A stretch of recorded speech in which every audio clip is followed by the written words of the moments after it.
The Devil Man of Algiers is a story that began circulating in the 1930s.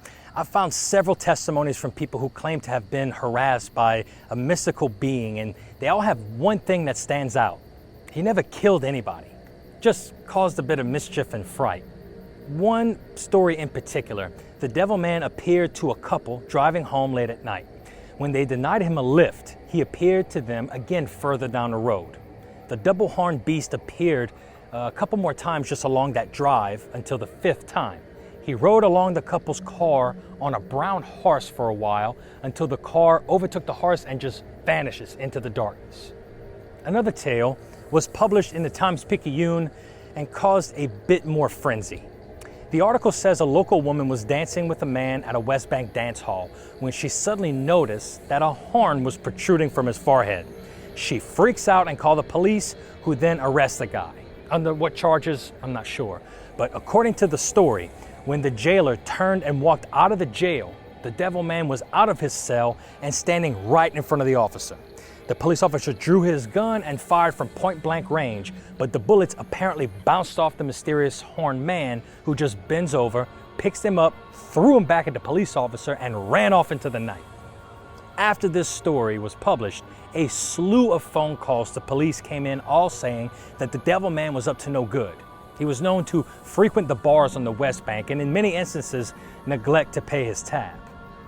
Eventually, the NOPD apprehended a man who claimed to be the actual Devil Man. His name was Clark Carlton, and he said that he was originally from Arkansas but followed the voice of King Zulu, advisor to Neptune, who told him to come to New Orleans.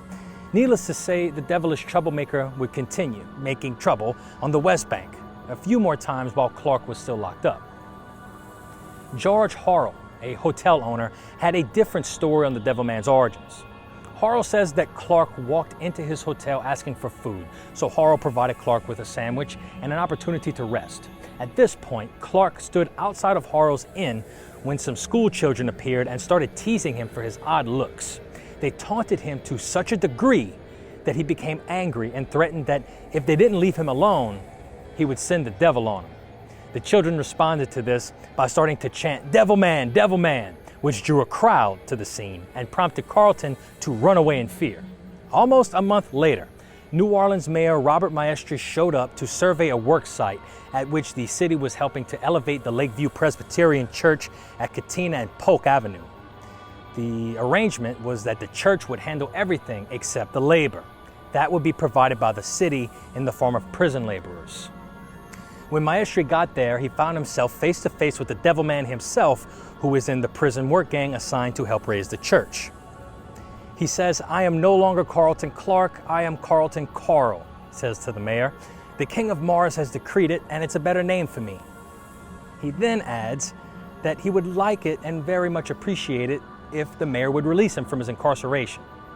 The mayor refused, but when it came time for the Devil Man Clark to be released from jail in November, Maestri paid him another visit, but this time with an offer.